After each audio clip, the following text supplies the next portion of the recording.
Erik the Viking was a movie that I hadn't seen in a number of years. I think it was the 90s the last time I checked this thing out, and I was really excited to go back to it. It was one of those movies that I watched a hell of a lot when I was younger and then promptly forgot about until this Blu-ray release, where I was excited to go back and check out this Terry Jones directed and written by movie.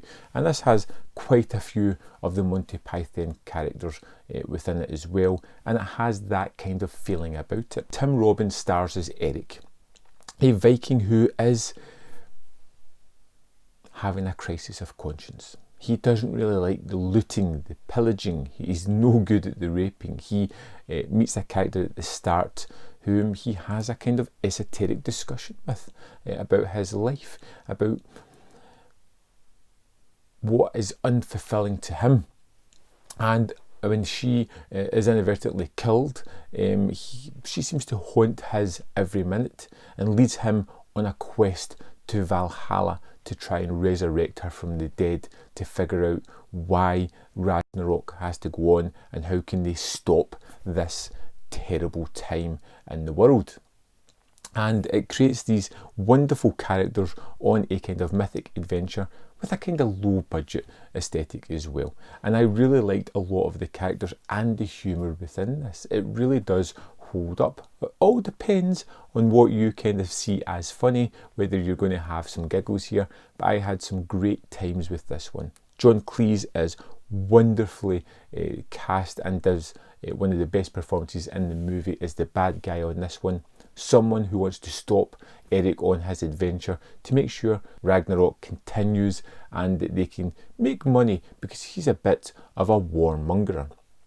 Now the cast that goes with Erik, the group of Vikings that come with them are just wonderful, and there's so much fun and humour to be had in amongst this trip, and you feel that these are a real group of guys that have galvanised of sorts, although they do bicker a lot, to go on this mythic journey. We stumble across what can only be assumed as an almost Atlantean type island where people are so peaceful, and they meet some other characters that are going to enlighten their journey on the way to Valhalla. There is some fun sequences, including a fight with the sea monster that is really well done. Now it's quite obvious that they never really had the effects budget or something to make it look big and grandiose, but what they do is some really creative means to make this an exciting sequence, showing you little of this monster, creating a kind of horrified scene filled with smoke and flashing images that creates a good bit of excitement and tension, even though it does feel a little bit silly, but it's in the fitting aesthetic of the movie. Erik the Viking, played by Tim Robbins, is a wonderful character, and I really do like him, and I think it's all down to the performance that creates such an endearing character that sticks with you in this wonderful, silly premise that we have. Good laughs, some actually good action as well, some ridiculous moments that just add to the fun. It's not a great, outstanding movie. For me, it's probably a 3 out of 5 enjoyable film. Now the movie, the disc, for the most part, really suffers from some banding issues as well, particularly in the black scenes. It's really quite apparent and off-putting, especially as the movie opens with some dark sequences. It's really putting you on the back foot immediately. Now it eases up when it comes to some other sequences, and it's only sporadic after that, but these banding issues really do detract from the transfer in the movie, and is something that I would be extremely wary of recommending if you're looking for the best quality of transfer. This isn't it.